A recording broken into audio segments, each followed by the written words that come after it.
하나님의 말씀 창세기 41장 1절에서 10절입니다. 창세기 41장 1절에서 10절, 구약성경 75면에 있는 창세기 47장 1절에서 10절, 제가 한 절 읽고 여러분이 한 절 읽고 교독하도록 하겠습니다.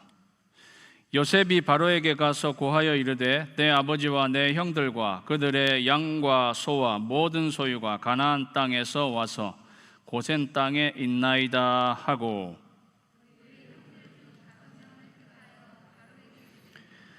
바로가 요셉의 형들에게 묻되 너희 생업이 무엇이냐? 그들이 바로에게 대답하되 종들은 목자이온데 우리와 선조가 다 그러하니이다 하고,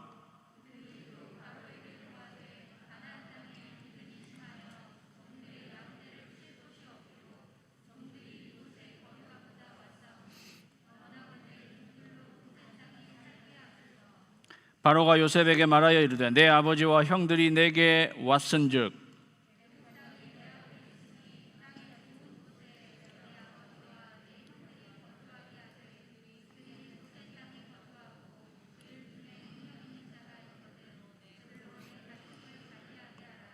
요셉이 자기 아버지 야곱을 인도하여 바로 앞에 서게 하니 야곱이 바로에게 축복하매,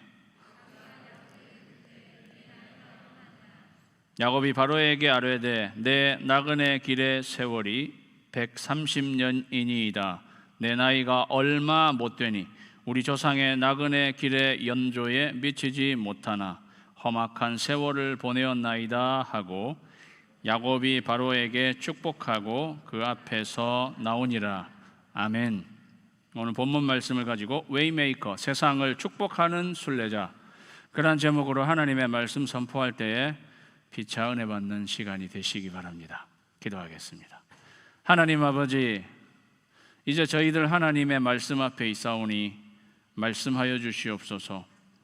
이 약속의 말씀을 붙들고 또 한 주 살아갈 때에 승리하게 하옵소서. 예수님의 이름으로 기도하옵나이다. 아멘. 올해 우리 교회 표어는 웨이메이커, 길을 내시는 주입니다. 저희가 상반기를 보내고 하반기에 들어가는 이 마당에 하나님이 어떠한 길을 내셔서 우리가 그 길로 갈 것인가, 저는 여러분에게 하나님이 여시는 길을 여러분의 이 영적인 눈을 열어 주기를 원합니다. 저는 이민 올 때에 저 2000년도 1월에 이민 왔는데요, 그때 제 딸이 3살이고 제 아들이 7개월이었습니다. 그래서 비행기 타고 여기 RDU 공항에 내렸거든요. 이민 갈 때 이민 보따리, 이민 가방 3단, 4단짜리 한 사람 앞에 2개씩 할 수 있잖아요. 그래서 8개, 우리 가족 4명, 8개 그렇게 싸가지고 그렇게 비행기 타고 여기 RDU 공항에 2000년 1월 11일이었던 것 같은데 내렸는데요. 그때는 그 마중 나오는 사람이 그 게이트 입구까지 나올 수 있었습니다. 21년 전에는. 왜 우리 비행기 내리자마자 그 통로 딱 나오면 바로 그 입구까지 사람이 마중을 나올 수가 있었어요. 저는 제가 이제 학교로 공부하러 온 거기 때문에 학교에 있는 여자 교수님 2분이 그 입구까지 나와 있었습니다. 여자 교수님 중 한 분이 한국 아이 2명을 입양했던 교수님이 계셨어요. 그래서 더더욱이 저를 반갑기도 했을 것이고, 또 제가 이 캠벨 디비니티 스쿨의 한국 학생이 처음이었어요. 그러니까 그 교수님들이 저를 맞이하러, 저희 가족을 맞이하러 나온 건데, 비행기가 여기 RDU 공항에 내린 다음에 내리면은 사람들이 이제 자기 집 찾아가지고 다 나가잖아요. 근데 저희가 제일 늦게 나왔어요. 제일 늦게. 그럴 수밖에 없는 게 애들 둘이까지 데리고 나가야 되니 얼마나 그렇게, 그래서 사람들 다 아예 작정하기를 이 사람들 다 나가고 나면 우리 나가자 이래가지고 사람들 다 내보내고 이제 우리 짐하고 아이들을 들쳐 업고 이렇게 나가니까 교수님 두 분이 거기에 나와 있는 거예요. 저희들 보고 왜 이렇게 늦게 나오냐고. 무슨 일이 있는 줄 알았대요. 우리가 어떻게 빨리 나와? 나올 수가 없지. 그렇게 해서 제가 이 노스캐롤라이나 땅에 랜딩 발을 디뎠던 생각이 납니다. 그렇게 발을 디딘 다음에 그게 저에게 이 미국이 처음이었어요. 여기서 나는 어떠한 길을 가게 될 것인가, 이렇게 생각해보는 그러한 시간이 있었습니다. 여러분도 이민 오셨을 여기에 랜딩 처음에 발을 내디딘 그 때가 있을 것입니다.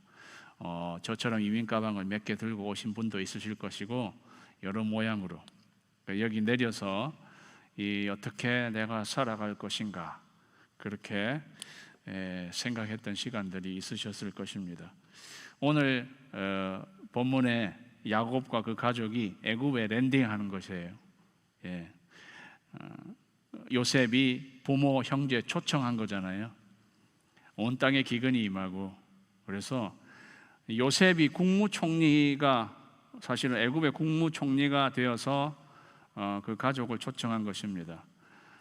그렇게 해서 이민을 오게 된 거죠. 자기 아들 야곱의 입장에서 아들이 국무총리란 거 그거 하나는 뭐 대단하지만 그런데 사실 말이 이민이지 이건 난민과 똑같은 것입니다. 먹고 살기가 정말로 힘들어져서 이 피난 온 거나 마찬가지라는 난민에 가까운 거죠. 그렇게 해서 애굽 땅에 랜딩을 하게 된 야곱의 가족, 요셉이 먼저 형들 중에 5명을 뽑아가지고 바로 왕을 알현하게 만듭니다. 독수리 오형제처럼 형제 5명 뽑아가지고, 구약 성경에는 5자가 이게 좋은 숫자거든요. 형들한테 이미 이야기를 해놨어요. 바로 왕이 직업을 물으면 우리는 목축업을 한다고 해라. 그리고 고센 땅에서 살게 해주십시오. 이렇게 이야기를 하라. 오늘 4절 말씀해 보니까요, 그들이 또 바로에게 고하되 가나안 땅에 기근이 심하여 종들의 양떼를 칠 곳이 없기로 종들이 이곳에 거류하고자 왔사오니 원하건대 종들로 고센 땅에 살게 해 주십시오. 고센 땅에 살게 해 달라고 형들이 바로 왕에게 요청합니다. 그런데 그렇게 요청하라고 이야기한 사람은 요셉입니다. 오늘 본문 말씀에는 고센 땅에 살게, 그게 계속 반복되어서 나옵니다. 사실은 46장 34절에도 고센 땅에 살게 되리이다, 1절에도 우리 가족이 고센 땅에 있나이다, 4절에도 거기에 고센 땅에 살게, 6절에도 고센 땅에 거주하고, 사실은 오늘 10절까지 읽었는데요, 11절에도 그들이 라암셋에서 살게, 라암셋도 고센 땅이에요. 같은 말입니다. 계속해서 나오는 이야기가 고센 땅에서 살게 되었습니다. 고센 땅에서 살게 되었습니다. 성경에는 반복되어져 나오는 말이 주제 중에 하나입니다. 요셉이 치밀하게 이 가족, 애굽으로 내려오는 이 가족이 고센 땅에 살도록 요셉이 계획하고 있는 것을 보게 됩니다. 지도를 한번 보여주시면은요, 고센 땅은 보시는 대로 이집트의 큰 땅에서 제일 윗동네, 윗지역에 해당하는 곳입니다. 그 다음 지도를 좀 더 먼 거리에서 이 지도를 보면요, 그 람셋이 고센 땅이에요. 저기에서 살게 됩니다. 여기 보시면 이집트가, 제가 이 기원전 2000년 정도에 이집트는 12왕조가 이렇게 그 왕조가 들어선 때인데, 그때 당시에 수도는 테베였다고 제가 이렇게 좀 자료를 조사해 보니까 그렇게 나왔어요. 그 이스라엘 백성들, 야곱의 가족이 테베 수도가 아니라 저쪽 위에 라암셋 고센 땅에 머무르게 되었다는 것을 오늘 성경이 강조하고 있고, 요셉이 그 고센 땅에서 이 가족이 살아가도록 계획하고 있는 것을 보게 된다는 것입니다. 오늘 사실 이 화면에요, 이 가나안 땅이 제가 그 글자를 거기다가 썼는데 아마 이렇게 옮기면서 그게 빠진 것 같아요. 조금 안타까운데 람셋에서 오른쪽으로 조금만 가면 가나안 땅입니다. 거기가 삼지창으로 이렇게 된 곳에 이쪽 끝에 부분이 가나안 땅입니다. 이게 오늘 참 중요한 건데, 이 고센 땅은 고센 땅의 의미가 무엇인가? 약속의 땅 가나안에서 가장 가까운 곳입니다. 지도상으로 볼 때 약속의 땅 가나안에서 가장 가까운 곳, 그곳이 고센 땅이라는 것입니다. 공교롭게도 고센이라는 말 뜻은 drawing near, 가까이 다가가다. 가까이 다가가다. 그러니까 사랑하는 여러분, 하나님이 야곱 가족을 애굽 땅에 내려 보내시면서 고센 땅에 살게 하신 것은, 우리 영적인 진리 1번을 다 같이 읽겠습니다. 시작. 주님께 더 가까이 나아가는 순례자. 하나님이 고센 땅에 살도록 그렇게 할 때에는 그래도 약속의 땅에서 가까이, 주님께로 더 가까이, 하나님께로 더 가까이 갈 수 있는 그러한 곳에 살게 하셨다는 사실입니다. 하나님께로 더 가까이, 하나님께로 더 가까이 갑니다. 애굽에서 내려가 살지라도 하나님께 더 가까이 나아가는, 하나님은 그러한 길을 여신다는 것입니다. 애굽 땅에 살게, 고센 땅에 살게 하시는 하나님은 나로 하여금 주님께, 예수님께, 하나님께 더 가까이 나아가도록, 하나님께 더 가까이 나아가게 하는 길을 내시는 하나님이라는 거죠. 사랑하는 여러분, 우리는 팬데믹의 이 시간에 여러분은 하나님께로 더 많이 가까워지셨습니까? 제가 여쭤보고 싶습니다. 저에게도 팬데믹이라는 시간이 와서 난 하나님께 더 가까이 나아갈 수 있었다. 여러분 중에는 그렇게 고백하시는 분이 있을 수도 있겠습니다. 그러나 그게 아니고 이 팬데믹의 시간에 오히려 나는 하나님께로부터 더 멀어져 간 것은 아닌가, 그렇게 회상하시는 분이 있으실지도 모르겠습니다. 하나님께로 더 멀어지게 된 거죠. 우리에게는 어떤 면에서 시간이 더 많이 주어졌을지 모르지만, 시간이 더 많이 주어져서 여러분은 더 많이 기도하고 더 많이 말씀을 보고 그렇게 하나님께 더 많이 가까이 가실 수 있었나요? 아니면 그렇지 않은 것입니까? 하나님은 날마다 우리의 삶에서 1cm라도 더 하나님께 가까이 나아가는 길을 내시는 하나님이십니다. 사랑하는 여러분, 여러분이 무슨 일을 혹시 계획하실 2021년의 하반기에 직장을 옮기시거나 사업을 다시 확장하시거나, 우리 교회는 이 팬데믹이 종료되는 시점에서 어떻게 더 나아가야 하는 길을 찾을 때 하나님이 여시는 길은 내가 그렇게 해서 하나님께 더 가까이 나아갈 수 있는 길을 여시는 하나님이신 줄 믿으시기를 주님의 이름으로 축원합니다.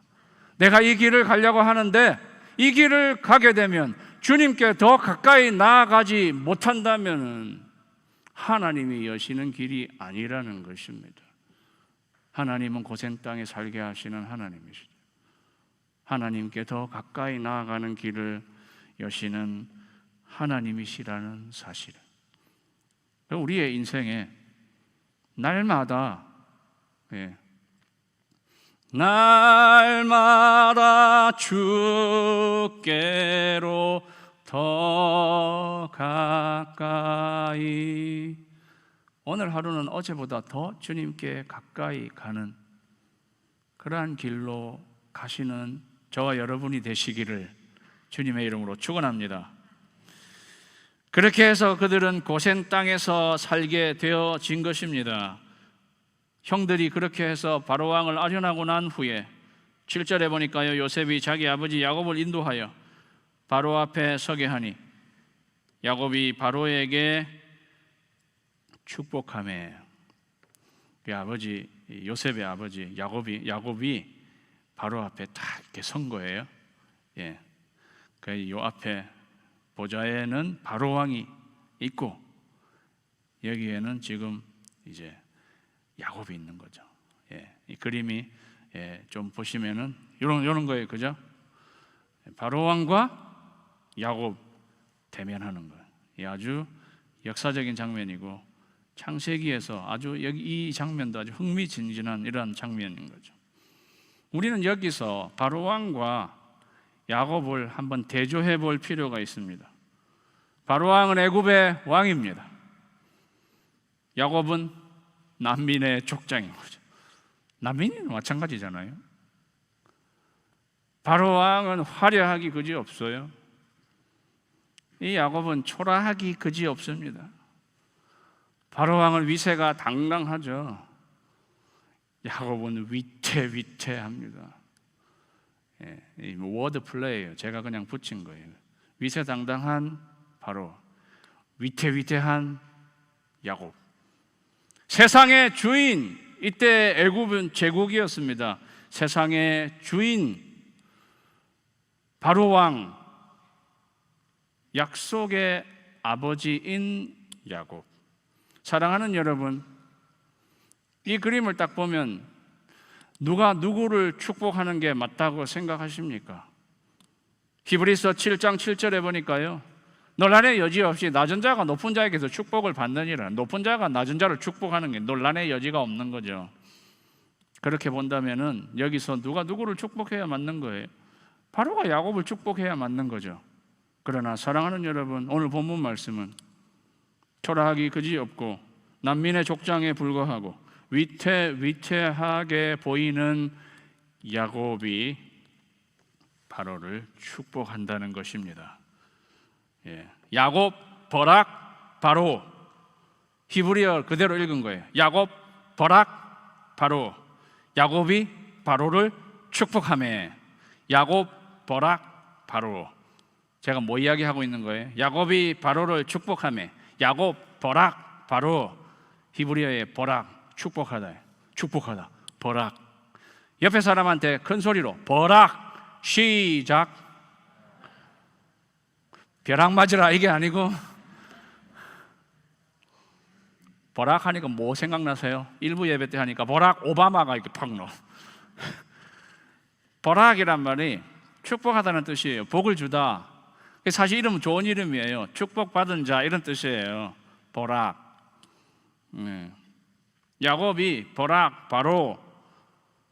사랑하는 여러분, 야곱이 바로를 축복했습니다. 이스라엘이 이집트를 축복하는 것입니다. 약속의 사람이 세상을 축복하는 것입니다. 우리 두 번째 영적인 진리를 다 같이 읽을까요? 시작. 세상을 축복하는 순례자. 우리 식으로 하면요, 그리스도인들이 세상을 축복한다는 거예요. 왜? 이 약속의 아버지가 세상의 주인을 축복한다는 거예요. 우리가 이 죄 많은 세상을 축복한다기보다 이 죄 많은 세상에 살고 있는 한 사람 한 사람이 우리의 축복을 받아야 할 사람이다라는 그러한 마음으로 우리가 세상을 축복한다라는 것입니다. 왜 그렇게 할 수 있는 거예요? 야곱은 약속의 아버지. 아브라함에게 하나님이 약속을 주셨잖아요. 내가 너에게 복을 주고 큰 복을 주고 너를 창대하게 하니 너는 복 덩어리가 될 것이다. 너는 복의 근원이 될 것이다. 복의 근원이 된다는 말은 내가 복의 근원이 돼도 그 다음에 계속 복을 흘려내주는, 그래서 너를 축복하는 자에게 내가 복을 내리고 네가 네 복을 계속 흘려내리도록 그 하나님이 아브라함에게 준 약속이 야곱의 할아버지에게 준 약속이니까 나는 약속의 아버지인, 그렇기 때문에 바로에게 바로 앞에서 축복하는 거예요. 우리 식으로 하면 예수 그리스도를 내가 가지고 있기 때문에 세상을 축복하는 거예요. 그 축복의 권세도 우리에게 있는 것입니다. 축복하는 자가 강자예요. 그러니까 사랑하는 여러분, 우리는 세상에 아쉬워서 아쉬운 소리하고 세상에 손 내밀고 그렇게 살아가는 게 아니라는 거죠. 바로를 축복하면서 세상을 축복하면서 살아가는 순례자라는 것입니다. 그래서 야곱은 바로를 축복하는 야곱은 약속으로 살아가는 야곱의 모습을 우리가 보게 되는 것입니다. 우리 손에 무엇을 붙들고 우리가 살아가느냐, 캐시를 붙들고 살아가느냐, 프라미스를 붙들고 살아가느냐, 거기에 달린 거예요. 사랑하는 여러분, 우리는 다 아브라함의 자손이, 약속의 성취는 예수 그리스도에게서 그 예수 그리스도를 다 가슴에 품고 사는 사람이라면 우리는 세상을 축복하며 살아가는 순례자인 줄 믿으시기를 주님의 이름으로 축원합니다. 야곱이 한때만 해도 형의 축복을 그냥 뺏어오는 그러한 사람이었어요. 그렇잖아요. 그리고 그 형 에서를 만날 때에도 그 형 에서 앞에서 7번이나 절을 했던 그러한 야곱이었어요. 그런데 바로 왕 앞에 선 이 야곱은 이때서야 자기가 약속의 아버지인 것을 알고 내가 복의 근원이 나에게도 있음을 알고 바로 왕 앞에서 바로를 축복하는 야곱의 모습인 거예요. 10절에 보면요, 바로 야곱이 바로에게 축복하고 그 앞에서 나오니라. 만나면서 축복하고 헤어지면서 축복하는 그러한 야곱의 모습인 거예요. 오늘 본문에는요, 고센이 3번 나오고 축복이 2번 나와요. 그게 다 오늘 본문의 주제들이에요. 나중에 2번 더 나오는 게 있어요, 뒤에. 야곱이 바로를 축복하는 그러한 사람, 세상을 축복하는 순례자로, 약속을 붙잡고 살아가는 그러한 순례자로. 그러니까 아까 그림을 연상해 보시면요, 그 궁정, 애굽의 그 궁정에 정말 주인은 누구로 보이십니까? 바로처럼 보일지 몰라도 진짜 이 궁정의 주인은 약속의 아버지인 야곱이라는 사실입니다. 이 세상의 진정한 주인도 어떻게 보면 그 주인을 모시고 사는 저와 여러분들이에요. 저는 우리가 세상을 축복하면서 살아가야 되는데 오늘날의 의미로 야곱이 바로를 축복하는 것은 오늘날의 의미로 저는 세상 사람들에게 복음을 증거하는 거라고 생각합니다. 복음, 복된 소리를 그들에게 선포하는 거예요. 축복하는 거죠. 예수 그리스도를 믿으라고, 그게 진정한 복을 받는 것이더라고 세상을 축복하는 것. 그러한 축복자로 살아가는. 그래서 우리는 세상에 손 내밀지 않고 아쉬운 소리 하지 않고 사람에게 아쉬운 소리 하지 않고, 사랑하는 여러분, 야곱이 바로왕 앞에서 아쉬운 소리 안 해요. 물론 형제들은 고센 땅에 살게 해 주십시오 라고 이야기하지만 이 야곱이 그런 바로왕 앞에서 빌고 그렇게 하지 않습니다. 축복합니다. 그가 약속의 아버지이기 때문에 이 약속을 가진 우리들, 야곱과 같이 세상을 축복하며 살아가는 저와 여러분이 되시기를 주님의 이름으로 축원합니다. 그렇게 해서 바로를 축복하니까 바로가요, 야곱에게 묻되 네 나이가 얼마냐? 바로도 좀 당황스러워했던 모양이에요. 허름한 이 할아버지 같은 사람이 와가지고는 자기를 축복하니까 이거 뭐야? 도대체 당신 나이 몇 살이요? 내 나이가 어때서? 나이를 물어보는 거예요. 그러니까 야곱이 바로에게 아뢰되 내 나그네 길의 세월이 130년이니이다. 내 나이가 얼마 못되니? 내 나이가 얼마 못되니? 조금, 이런 뜻이에요. 내 나이 조금 130? 이거 바로왕 약간 기죽이는 거예요. 애굽은요 보니까 굉장히 오래 살았다 이러면 110살이라고 그렇게 나와 있어요. 그러니까 애굽은 110살 살면 굉장히 많이 살았다. 그 요셉이 110살까지 살았잖아요. 요셉은 애굽 사람이 다 된 것 같아. 예. 그 야곱은 147살까지 살죠. 그의 아버지 이삭은 180살 살고, 그의 할아버지 아브라함은 175살 살고, 나는 지금 130살. 조금이다.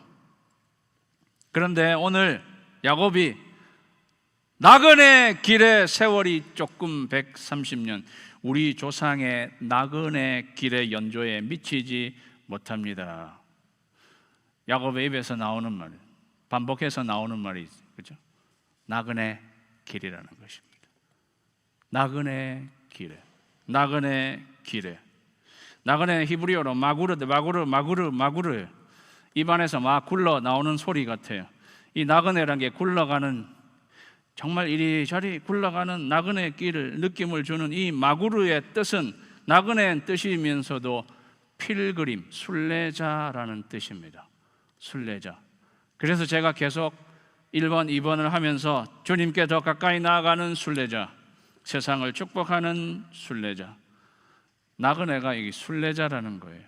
여러분, 순례자는요, 돌아갈 본향이 있는 사람입니다. 나그네는 돌아갈 고향, 순례자는 내가 돌아가야 할 본향이 있는 자를 말하는 것입니다. 야곱은 지금 내가 나그네 길이라고 말하면서 사실은 나는 돌아갈 본향이 있다고 말하는 것과 같습니다. 우리 3번을 다 같이 읽을까요? 시작. 본향을 향하는 순례자. 사랑하는 여러분, 하나님은 본향을 향하는 순례자의 길을 여시는 하나님입니다. 저와 여러분의 인생의 나그네 길로 여시는 하나님이십니다.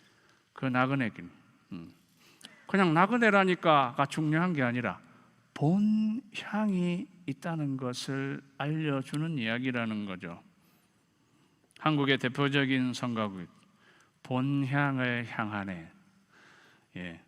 이 세상 나그네 길을 지나는 순례자.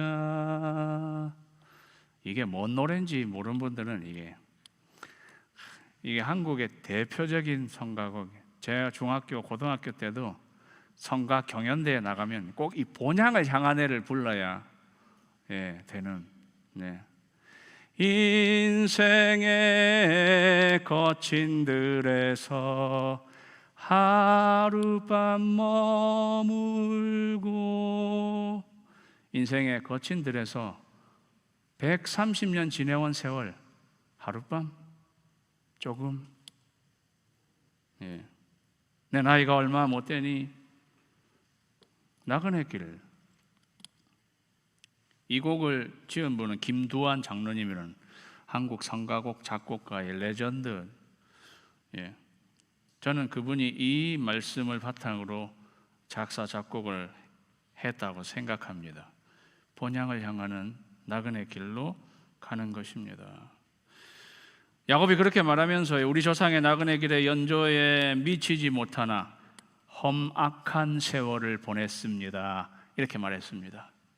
험악한 세월을 보냈습니다. 여기 험악하다는 라. 언어 안에는 참 깊은 의미들이 들어있어서 제가 여러분에게 알려드릴 때 그냥 듣고 어떨 때 외울 수 있으면 외우시고, 그죠? 그렇게 하세요.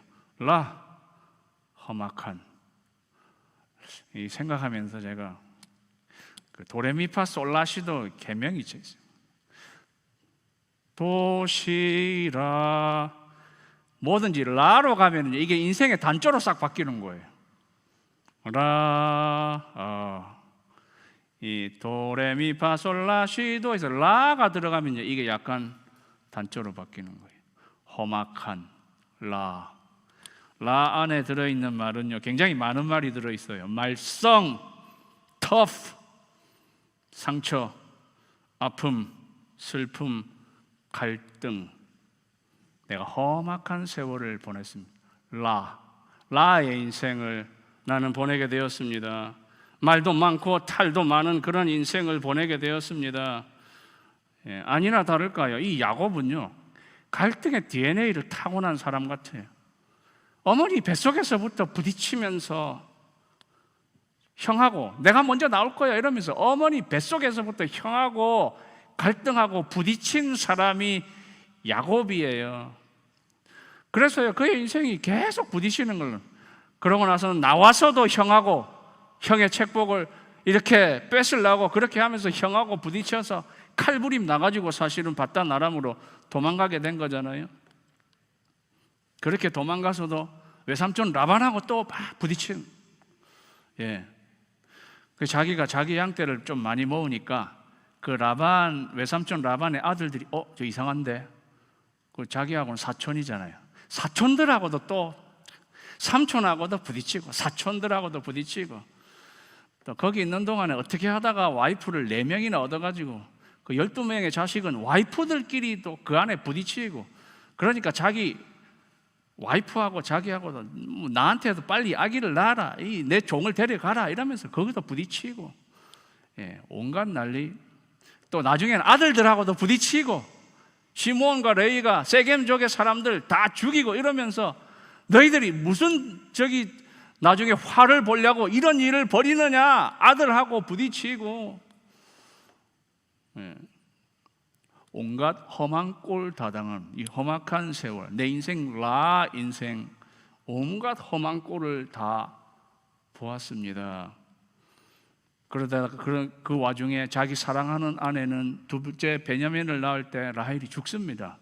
자기가 정말 사랑했던 아내는 일찍 죽고, 자기가 가장 사랑했던 아들 요셉은 22년 동안 어디서 죽은 줄 알고 22년 동안 아들을 잃은 채로 22년을 살아왔던, 환란의 굳은 비바람, 그 본향 향하래에 나온 대목, 환란의 굳은 비바람 모질게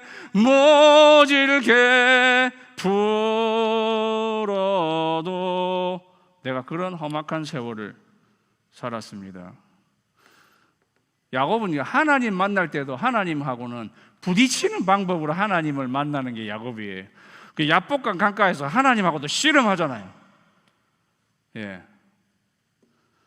그래서 월터 브로그만이라는 구약의 학자가 이 야곱의 생애를 보면서 일단 conflicted call of God, 하나님이 부딪히는 가운데 부르신 사람이다, 그렇게 할 정도로 그는 험악한 세월을 보냈다고는, 한마디로 하면요, 나는 약속의 아버지지만 순탄하지 않았습니다, 이렇게 말하는 거예요. 나는 오만 험한 꼴을 다 당했던 그러한 사람입니다. 사랑하는 여러분, 이 말씀은 약속을 가진 자라고 해서 모든 게 순탄한 것은 아니다라는 것을 우리에게 알려줍니다. 또 내가 험악한 일을 당한다고 해서 내가 약속의 자녀가 아닌 것이 아니라는 것을 우리에게 알려주는 것입니다. 오늘 더 결정적인 대목은 바로왕 앞에서 나는 험한 꼴을 당하고 이러한 세월을 보낸 사람입니다 라고 말한 다음에, 우리가 앞에서도 보았지만 10절 말씀에 야곱이 바로에게 축복하고 그 앞에서 나오니라는 대목이에요.